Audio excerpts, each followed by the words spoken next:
Chapter 5. Getting Schooled. Sick of it. They stopped selling cigarettes. Too blatant was the contradiction. Cigabutts and Nicorette shouldn't be sold by the same outfit. Why stop there? To the front to get the daily things, to the back when they make you sick. Poetry piece, sick of it. Listen to your body, it's smarter than you. Unknown. Backtracking to 1995.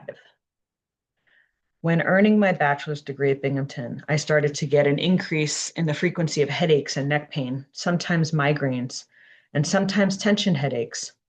I wasn't ever sure of their origin or type, and I never made a big deal of them, even though I suffered from them on a regular basis. I figured the pain in my neck was just due to the stress of schoolwork. I had headaches throughout grade school, middle school, and high school, and it was pain I'd gotten used to. They seemed to be worsening and also much more constant during my college years. Debilitating and incapacitating, all I could do was shut the lights and sleep it off, which usually worked, but sacrificed a lot of productivity time, especially during midterms and final exams.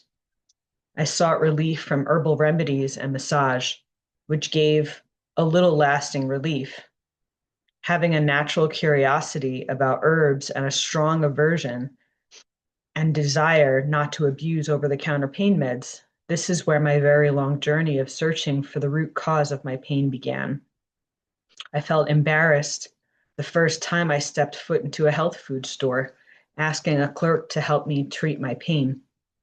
Nothing I tried ever really helped, but I became curious about what was causing them. I knew innately there was some reason for them, and I was determined to solve the mystery. My head and neck pain were only starting to ramp up. The pain pattern continues. In reluctance, knowing how toxic non-steroidal anti-inflammatory drugs, NSAIDs, were to my digestive system, I felt powerless and submitted to regularly taking pain relievers a few times a month, weekly, and sometimes for days in a row. My affliction only intensified as the years passed. By 2008, the headaches were happening 3 or 4 times a week. I worked for a small solar electric company as a marketing assistant, living my seemingly picture perfect conformist life and about to marry the veterinarian. That massage school down the road was calling my name. My suffering was the main draw to heed the call of becoming a massage therapist, an idea that originated back in 1999 while in Mendocino. I wanted to learn how to give others what I could not find for myself, relief from the chronic suffering of pain. I love the idea of the serene environment and the peace I would provide people as an LMT. I had no idea this desire was also related to being a certified people pleaser. It boggled my mind that there were massage therapists who didn't seem to listen when I explained my suffering, practically begging them to focus on my head and neck to help me relieve my headache. A good massage was hard to find, so I sought to be the person who provided exactly what I ached for. I'd be a massage therapist who cared deeply about my client's pain. Little did I know my empathy and finely tuned nervous system would take my work in a completely different direction. The physical pain in massage school was relentless. Although I was mesmerized by my class content, I had headaches and neck pain by the end of most of my school days. Plus, my lower back was starting to act up too, running out of options. Since Binghamton, I had avoided the idea of a chiropractor, dreading that cracking sound, fearing they'd accidentally break my neck or cause some other irreversible damage. At this point, I was entirely desperate for relief and solutions to this debilitating chronic pain. All I wanted to do was fix whatever was broken in me. What was broken reached beyond physical pain. There were more than a few factors to its symptoms. The body speaks louder, Clearly, my body was sending me a strong message that something was not okay. The chiropractor sent me for x-rays after my first visit. As soon as he walked me into the small private office, pulling up the prints of my neck, he asked me something that shocked me. He asked, "What happened to you?" He pointed to three vertebrae at the lower aspect of my neck and told me that there had to have been some physical trauma. He said, "You have bone degradation right here that's equivalent to an 80-year-old woman. Clearly, you were in some kind of accident." Confused by his interrogation, I drew a blank, which wasn't really so unique. My response was usually to freeze when confronted with blunt questions from authority figures. I had no idea what happened to me that caused that injury. It took me a full year to recollect what transpired to cause the damage. That old memory popped into my mind vividly out of nowhere. Some trauma. At Robin Hood Country Day Camp back in 1981, they weren't big on accident reporting. There was no exception to the rule the day I was catapulted from a horse as we were slowly going around and around the circular track on horseback. My flimsy excuse for a helmet flew off my head, and I only remember looking at it as I woke up lying on the ground next to it. I have no idea how long I was lying there. Did I lose consciousness? Of course, like every other mishap and incident of negligence in my childhood, I shrugged it off and believed I was fine, and so did the camp counselors. This could explain why I cringed every time I saw neck injuries as if they were happening to me. In fact, it did happen to me, and my body never forgot. For some reason, my mind suppressed the memory. That's how traumatic injuries often play out. In Bessel van der Kolk's New York Times bestseller, The Body Keeps the Score, he explains the phenomena of blanking out from traumatic events. In explaining how a patient's mind went blank and that dissociation is common in response to being reminded of past trauma, I don't remember telling my mother the day it happened or ever. I completely forgot about it. Perhaps the reason for all of it was to tell the story. God only knows. Validation, finally. It felt amazing to have a source and origin of my pain after so many years of being in the dark. A chiropractor explained that studying with my neck angled down aggravated the issue and demonstrated some posture exercises to help me realign. He told me to keep my head on top of my body and avoid sticking it out ahead of the rest of me. I lived ahead of myself figuratively, so it made complete sense. He advised that I use book stands and quit bending my head down to read. With those suggestions alone, my headaches started to lessen in their frequency, which gave me a lot of hope and inspiration. Having the promise of pain relief simply from adjusting my body mechanics a little, I started to practice the art of putting my head on top of my body as often as possible. By the end of massage school, I was having about half as many headaches as when I started. Curious to learn more about the trauma in my neck, I wanted to see what a traditional orthopedic surgeon thought about my old neck injury. Dedicated to his disposition to recommend invasive surgical procedures, he told me that my neck surgery was inevitable. That neck surgery was inevitable for me. He also went out of his way to mock the massage profession, saying that too many people who need surgery are led astray by massage therapists like me, delaying or preventing their procedures. How dare his patients to question the need for surgery, right? Understanding how it cuts into his profits, I was so angry with his position and set out to prove him wrong. I'd not ever need surgery, I thought to myself. I can heal my neck, I believed. Shortly after that, I had an MRI done to see what intricacies would be revealed in my cervical spine, my neck. It showed herniations, bulging discs, and bone spurs from C4 to C7.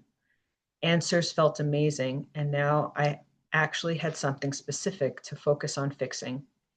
Humbling it would come to be that my body has its own timeline for healing, and my own habits had much to do with that timeline. Full recovery of a significant neck injury was unrealistic, but at the time, it really didn't matter. Pain management would need to enter my field of vision after a better understanding of the constraints of physical healing of chronic conditions. I thought fixing it was the only solution to end my pain. I hoped that there would be an end to my suffering. In time, I learned that pain is a part of life, and there's importance in accepting that pain is necessary before creating any changes. Turns out that what we do with our pain messages matter most. Everyone has pain of some kind. How we deal with our pain makes all the difference to the quality of living it. Pain is language. Our task is to get the messages contained in it. Legendary yogic guru Ram Dass addresses the approach to pain and the potential impact it has on our lives, stating, "You can do it like it's a great weight on you, or you can do it like it's a part of the dance." Where pain and meaning meet. The more I worked with alleviating my pain, the more my hunger for knowledge increased. Understanding the purpose of pain would forever affect how I related with my clients in supporting their pain relieving strategies off of the massage table. I hung on to the wisdom conveyed by many instructors. One teacher once announced, "The issue's in the tissue." It left me mesmerized. It felt like the world's mysteries were opening up to me in massage school. Connecting how my traumatic neck injuries locale was point blank at the throat chakra, the energy center of expression and communication, was markedly poignant. The chakra system introduced to me in school without much detail. Energy work was entirely over my head at the time. It would take me another 2 decades to bridge the connection between my childhood injury and the limitations of my communication skills. Unbeknownst to me, they were hijacked by my predominant emotion of fear. Thanks to a chance fall from a horse, I had a fundamental physical block in healthy communication. The depth of it all was fascinating to me. During massage school and beyond, I made my posture exercises a habit, training myself to keep my head on top of my body, and taught myself not to slump, staying rooted on my sits bones, ischial tuberosities on the very bottom of the pelvis, which aligned my entire spine so I could sit with less pain and fewer headaches. I started to prefer this position, and better posture began to feel natural over the months and years. Turning up the heat. Although my headaches were fewer, there was a distinct cause of continuing to have them, and the flare-ups of my arthritis would be caused by cortisol production brought about by chronic immense emotional stress, as well as the consumption of certain inflammatory foods. An arthritic flare-up is inflammation, an immune response to irritation. For over 5,000 years, traditional Chinese medicine had called that inflammation excessive heat in the body. That's logical, but there's so much to what causes tissues to become hot. Talk of inflammation and anti-inflammatory diets was a huge topic in the wellness field during the new millennium's first decade. Naturally, I obsessively dove into all I could learn about it. There exist many triggers of an overproduction of inflammation in the body: mental and emotional stress, certain foods, drugs and alcohol, sleep deprivation, and fluctuating hormones, to name a few. From a simplistic perspective, I repetitively viewed a lot of my life's happenings as burden and a real pain in the neck. My family relationships were uncomfortable and stressful, and most of my waking hours were lived on a spectrum of varying intensities of fear for as long as I could recall. The more I learned about the different meanings of my pain, the further down into the rabbit hole I fell. Pain and the great escape. The pain and emotional upset led me to an awareness of my patterned ingratitude in 2014 by practicing appreciation every morning. Subconsciously, I had been groomed for perpetual dissatisfaction and disappointment that looped throughout all my days. Birthed into a consciousness of hypercriticism, control, perfectionism, and inadequacy, breeds a seemingly benign variety of thanklessness that fuels the consumerism of the day. I spent so much money trying to fill the void of contentedness, of the contentedness I craved. Consumerism runs on that void in people. Buying things, eating things, smoking and drinking things kept me feeling safe in a world of continually unsatisfying relationships. It appears all the dysfunction of the modern world has gone under the radar so long as we humans keep on filling the void in lieu of repairing broken and toxic relationship dynamics. Personally attesting to my filling the void with social media, prowling for love, drinking alcohol, smoking cannabis, snacking on crap foods, shopping for all the things all too often, only feel worse after the high of filling wore off. Giving up all these things was a process in and of itself. It took some frustration and a lot of time and awareness. Counting the blessings. What led to greater fulfillment was unlearning ingratitude and looking for aspects to be thankful for. It also stopped the hamster wheel of disappointment and insatiability. Appreciation was the antidote to my addictions and avoidances of managing my chronic pain and emotional discomfort. I found the way out of my own madness by learning to reframe the emotions of sadness, anger, resentment, frustration, grief, jealousy, rejection, and pain into normal human occurrences, taking the sting out of my suffering. The ego is destined to be dissatisfied. It wants what it wants and will do anything to justify its compulsions and desires. Its job is to prepare for the future, referencing the past to prevent reoccurring problems.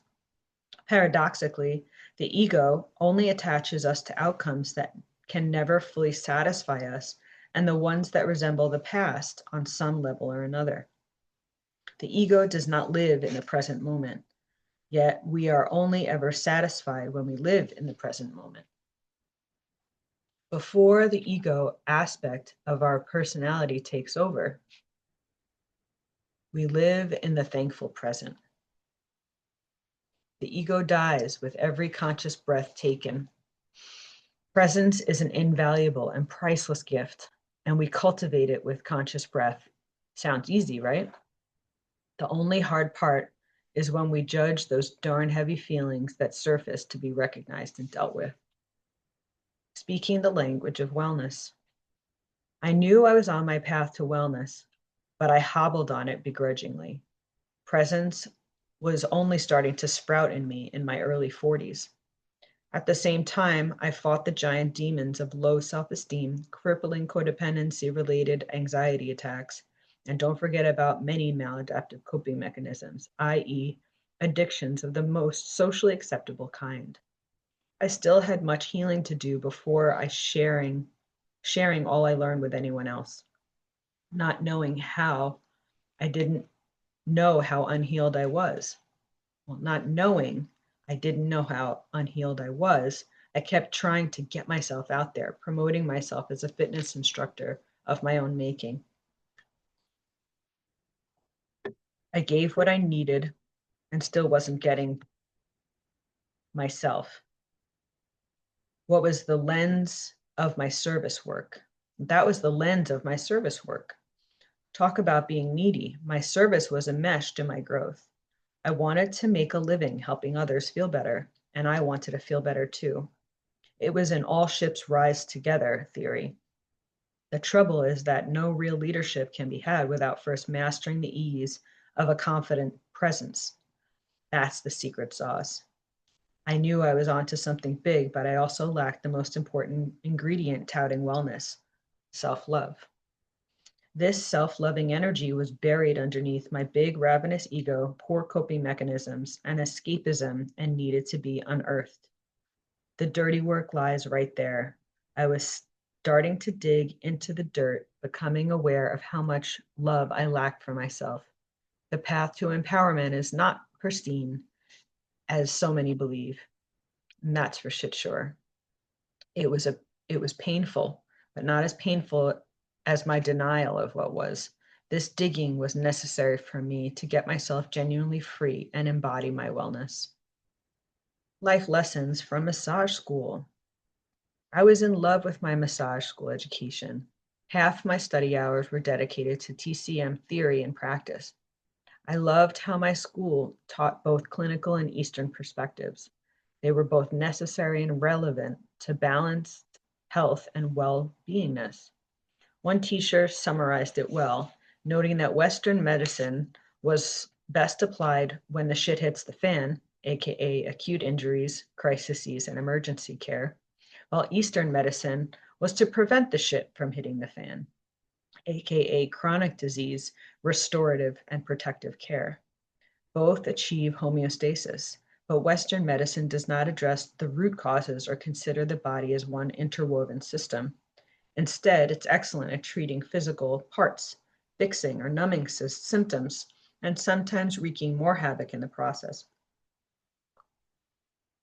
The symptoms are resolved as Eastern medicine searches for the energetic sources and treats it. Functional medicine is now illuminating the relationship between the two schools of thought, introducing the next paradigm of mainstream healthcare. The body works miraculously, healing itself when nothing obstructs the healing process. When we get a paper cut, it tears into the skin, making it bleed, forming a scab, and slowly growing new skin. The entire body is designed to heal the same way. That is, as long as we don't keep putting dirt in the wounds. Referred to in TCM as insults, the dirt in the wound represents aspects that hinder healing within the body. Certain substances and behaviors are insults to recovery. Stimulants will block calmness. Sugar and snack foods will hinder weight loss, and vitality, casual sex will impede self-love. And lack of movement will perpetuate lethargy. It's like surrounding yourself with pollution and expecting clean air. Insults stop healing potential in its tracks and eventually cause damage. Too many verbal insults harm in the same way that excessive damaging inputs will create disease. Normal functioning can't happen with too many insults. Now, to get onto the business of removing insults. Easier said than done. Most folks like to add things and not take them away. Substituting one thing for another will suffice. Deprivation is a big problem for people as it most instantly brings up our emotional discomfort. Pain avoidance is how we got into this mess after all. Anatomy, nerves, and hormones. Massage education helped me understand how the human body's synchronous functions work. Why don't they teach this stuff in high school? It's our collective wellness illiteracy serving to benefit something? Can't help but wonder why health education is minimized in this culture, where we are the least healthy on the planet compared to other nations. I conveniently created another crisis while learning how the nervous system worked in massage school. Knowledge of the nervous system fascinated me, but I didn't recognize how most of my life was spent in fight or flight mode, the sympathetic aspect of the autonomic nervous system. Rarely was my nervous system in the parasympathetic state of rest and digest. Whenever I did feel calm, I quickly snuffed it out with a hypervigilant vengeance. Safety was not a familiar sensation. Looping in stress was. It's no wonder the massage profession spoke to me. I was subconsciously calling out to learn how to rest my overwhelmed nervous system. Those hunches of the subconscious were ingenious. If only the ego was less noisy, I may have heard them sooner. All of my suppressed emotional energy drove this obsession with body knowledge and understanding. I had high expectations, not only for myself, but for whoever was in my proximity.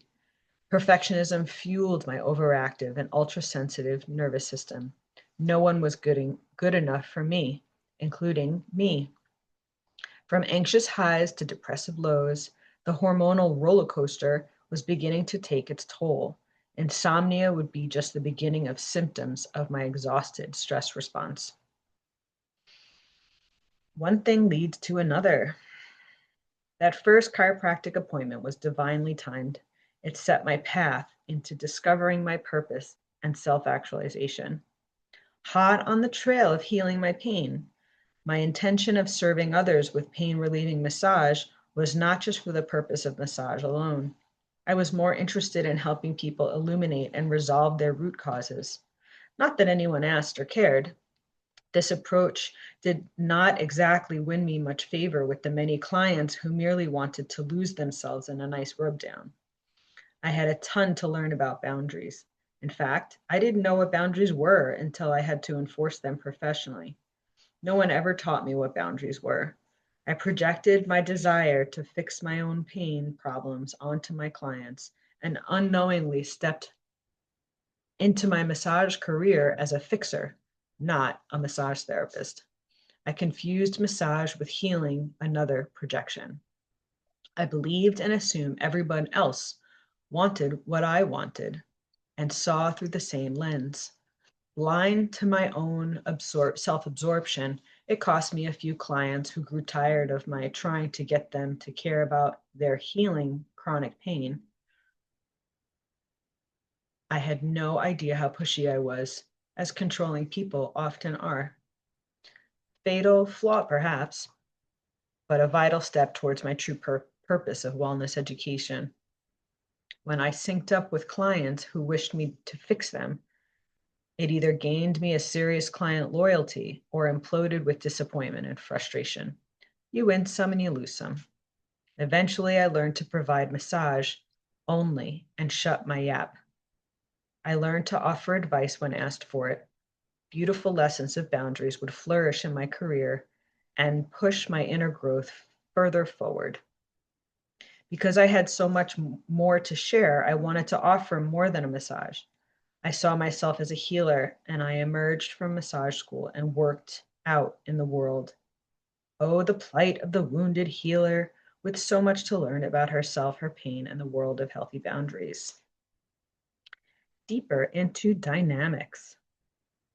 Encountering continual traumatic enmeshment dynamics in childhood kept me replaying the tape of enmeshed relating, then discarding relationships.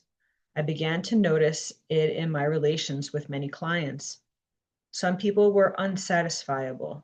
Others had stoic walls and could not let themselves relax. New client experiences were unpredictable. Most were somewhere in between, just enjoying their experience of a good therapeutic massage. I remember feeling guilty, taking on personal responsibility for whatever pain I couldn't release in new clients. This wore me out after a while, but I was clueless as to why I felt so drained after interacting with certain folks. However unconscious, it's common to overgive and take on more responsibility than is rightfully ours. Takers seek out overgivers and expect nothing less. In more relationships than realized, often someone is the master or dominant leader, while the other is a slave or the submissive follower. I know it may sound a little kinky now, but the power play is an essential key in dysfunctional relationships. Having lived through so many, the lack of fulfillment in codependent-based relationship is the cause for all the betrayal, disappointment, and lovelessness. This is true for all relations, not just romantic, but also familial, friendships, and professional ones too. It seems to be the root of all evil. Unhealthy relating leads to imbalanced health. Having met my personal threshold of emotional pain, I thank it for the drive to my awareness. Pain serves its purpose, delivering unconscious Pain serves its purpose, delivering consciousness in stopping the pattern of dysfunctional dynamics and psychological and physical boundary violations. What caused my pattern interrupt was in through painful observation. of the repetitiveness of feeling uncomfortable and inconsolable, a vague but chronic state of uneasiness with myself and in most of my relationships. The ancient Greek philosopher Plato nailed it when he said, "Necessity is the mother of invention." And the necessity, in my case, was validating the emotional pain and creating some relief from it. In understanding my codependent thinking and behaviors, I could learn to do something different. What a novel idea. The constant external focus of finding a cure for my physical pain and hoping my emptiness could be filled by others kept me oblivious to my lack of love and respect for myself. Mutual respect begins with self-respect. The foundation of my psychologically safe connections with other human beings begins with the belief that one is worthy of being treated well. That belief is learned or not learned early on in development. Worthiness was one of those lessons I missed out on until much later in life.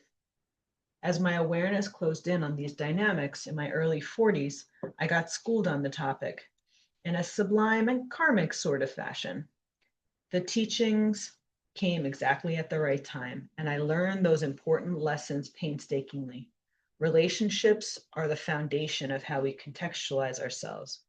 To recalibrate how we relate, we realign our whole essence, leaving again and again. 2 months after I left my first husband, my pregnancy shocked my system with less than a year left of massage school. Being knocked up at 38 at the exact juncture in time was an outrage to my family. Who could blame them? My situation was pretty juicy and dramatic. It reflected the light of my desire to live differently than the expectations society was trying to coerce me into. Part of me wanted to fit in, yet my actions screamed otherwise. The bellowing was coming from my womb loud and clear. Finishing up school was interesting, with my belly getting heavier and heavier. My baby daddy and I decided to plan our departure from Queens for a better, calmer life in Western Connecticut and be closer to his family. At the same time, I was happily leaving my shaming family behind, at least geographically. The rift with them was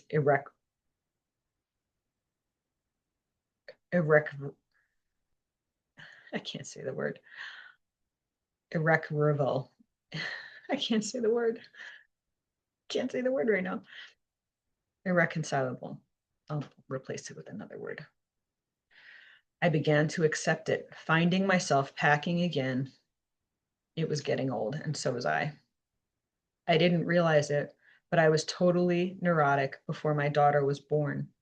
But my neuroses became noticeable to me afterward. I felt emotionally isolated, sleep deprived, and the lack of deep, intimate closeness depressed me. Not that I ever had those things before. I felt unfulfilled and pretended motherhood was as joyful as I could. There were a few fleeting moments of elation and play, but the majority of my days left me anxious and melancholy. With our baby in tow, doing our darndest to be a new family unit, our move to CT was pretty smooth and primarily mechanical. He seemed to be okay with our lack of emotional intimacy. While I craved intimate connection, I had no clue how to articulate what I needed. I wanted to speak from my heart and tell him how scared and inadequate I felt. I wanted to voice my feelings, but I was always taught to shut them down instead of feeling welcome to express them. My emotion festered underneath the surface for as long as I could take it. This time, my ability to run away was undoubtedly disabled because of my daughter. She anchored me in more than one way. The patterns were all too obvious to me now. Finally, I knew if I tried to run away and start over someplace else, I'd only recreate the same frustrations elsewhere. There was no way I was going to distance her from her father. She had a right to him, however imperfect he was. Besides, I had nowhere else to go. All I knew was I had to leave him. If he wasn't around, my problems would magically be solved. At least that's what I told myself. Impactful motherhood. I had fantasized about my own motherhood here and there at times in my life. I always wanted to be one, but the opportunity never presented itself until by accident at 38. I knew that someday, when it was time to be a mother, I'd parent very differently from how my mother mothered me. I knew on a soul level that I'd break the ancestral legacy of abiding by social pressures and ignoring my intuition. My daughter wouldn't be coerced into hugging people if she didn't want to. She would be allowed to eat until full and never had to clean her plate. She could do her own hair and pick out her own clothes. I did not treat her like a doll or a mini me. I would allow her to become whatever she wanted. Her life is hers, not mine to manage. I only wanted to foster her growth so that she could fulfill her own dreams and desires. The mother is their daughter's first and most important role model. What a huge honor and responsibility. Other role models can and often do substitute for a mother, as my aunt was for me. Not that she signed up for the job. On paper, I carefully considered what I wanted to teach my daughter, but as life played out, my subconscious unresolved issues would surface to be healed. Now the stakes were higher. It was about my child, not only me. Again, being clueless about how profound motherhood would be for me, it was the greatest blessing of my life, and my daughter would become my most impactful teacher. Because she reflected what I needed to learn to be the best role model I could be, I still call her my little Buddha. My challenge was to prevent her from becoming a people-pleasing automaton like I was. I figured if I could facilitate her bravery, my job as a mother would be a great success. Undoing cultural programming of mothering is difficult, especially while unraveling the effects of my own. Compounding it was the fact that I had no blueprint for attentive mothering. The career climb. Starting self-employment in 2016 to be the only way seemed to be the only way out of scraping by my low wage earning life. Investing my time and energy into a Groupon campaign that paid my revenue biweekly supported quitting my full-time job at the massage chain, bridging me to the next chapter of my career. It was the most stressful time ever professionally while having a toddler to raise at home most days of the week. I was learning to rely on variable income without any financial security whatsoever. I began reinventing my business over and over. Instead of teaching my IMI classes locally, I designed an educational presentation by framing out the posture and body mechanics concepts and began to speak at libraries and small local businesses. Sharing my posture and body mechanics workshop felt good. I felt a real career in the making. Talking in front of a group about what fascinated me, what was fun and exciting, yet there was a piece to health I overlooked that was calling out for some attention. The nutritional component of physical alignment needed to be spoken to, since energy levels are vital to feeling well and all. I needed to get more education on the topic. At the time, I was healing my intimate relationship with my kitchen, trying to nourish myself more with healthy foods, not knowing exactly what they really were. The high fat craze glorified fats now and shunned sugar and processed carbohydrates. This keto-like approach resonated with me, having two grandparents with diabetes. I felt signs of my genetic predisposition for it in my cravings and insatiable appetite when I'd start to indulge in those things. As I meandered through the confusing maze of nutritional health, I began to eat more fat from animal protein and minimize sugar and carbs, unless, of course, there was some pressing temptation that called. I was big on non-deprivation. The provocative world of eating well was overwhelmingly conflicting, and I was committed to sort through it.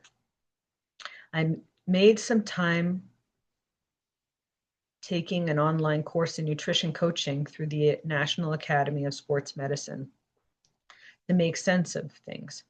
They had a well-rounded program with the most recent statistically significant scientific evidence for nourishment designed to support both advanced athletes and novices. After I had a broader perspective of nutrition, my work into the trenches of the corporate world became an ergonomics and wellness consultant, offering full spectrum health education, including the three main aspects of wellness: physical, mental, and emotional. My business life was starting to grow until it stopped abruptly when the world did too in the early 2020. Moving forward while locking down. The momentum came to a screeching halt. Like so many, I believed I could not break, I could not pause or allow myself to feel weakness. The rise of COVID-19 would teach me otherwise. It was perfect timing for a needed disruption and massive overhaul. The pandemic shut down the world, locking us into our homes for long enough to settle into our own skin or die trying to escape ourselves. For me, it was a tug of war between the two on a daily basis. Like most of the world, when it first struck, I went off the deep end of my addictions of comforting myself with sugar, snacking on processed foods, consuming alcohol, and smoking cannabis. My insomnia was never worse.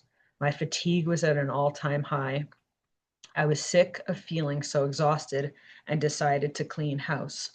I shopped for healthy foods on Amazon, gutted my cupboards of sugar, alcohol, and processed foods.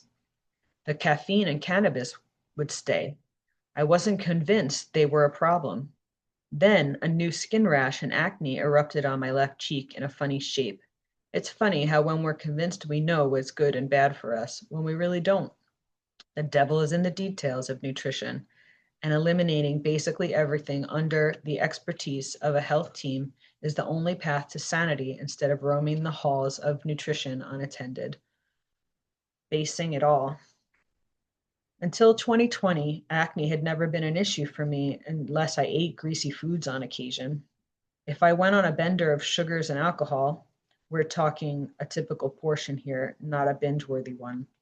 I did notice a pimple or two, but never linked it to my inner workings that might be straining due to the influx of low-quality, non-nutritive foods. My sugar and alcohol sensitivity got progressively worse. The stress of life was taking its toll on my body. I could never be the drinker others could, with a mixed sense of jealousy and thankfulness. One beer or glass of wine was giving me hangovers. Ice cream and French fries were starting to cause hangovers too. Although all through my young childhood, I ate pretty healthy, but indulged like everyone else seemed to when there was some special occasion or opportunity to do so. Those special occasions are rather frequent, aren't they?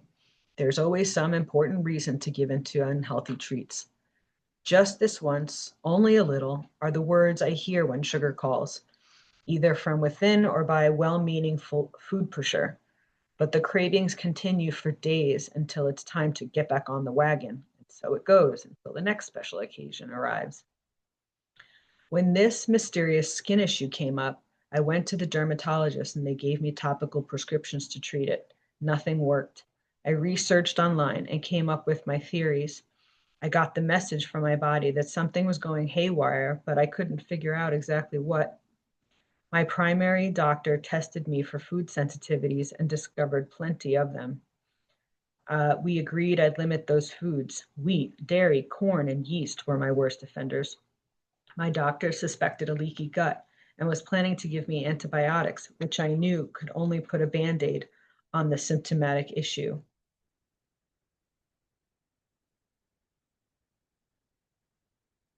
At this point, my journey to resolve these worsening health issues only got murkier. My skin would seem to be improving until I fell off the wagon, uncontrollably indulging in my offending foods, which made the condition flare up again.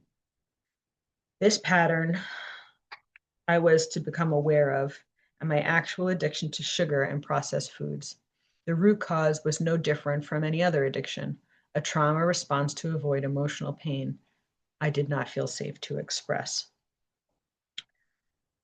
Knowing no other way,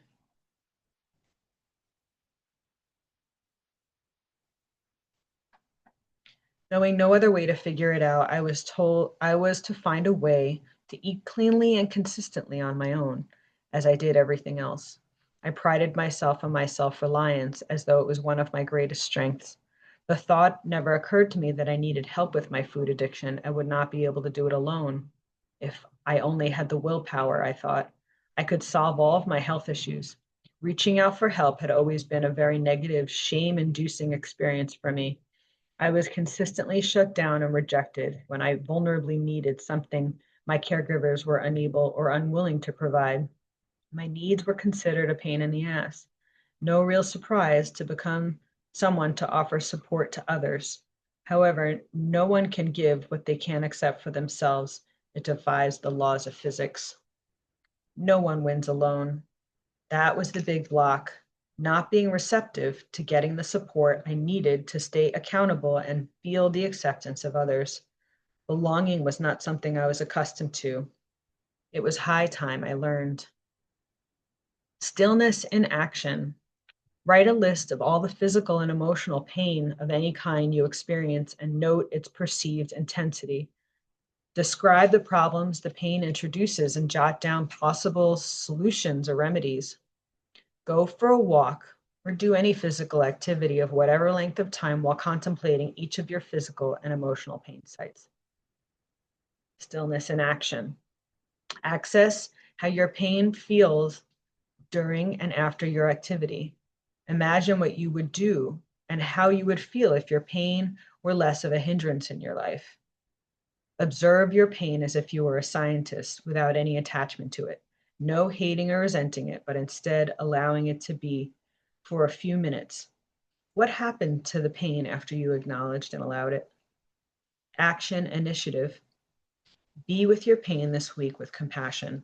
Treat the pain as though it's a hurting friend who needs a little TLC.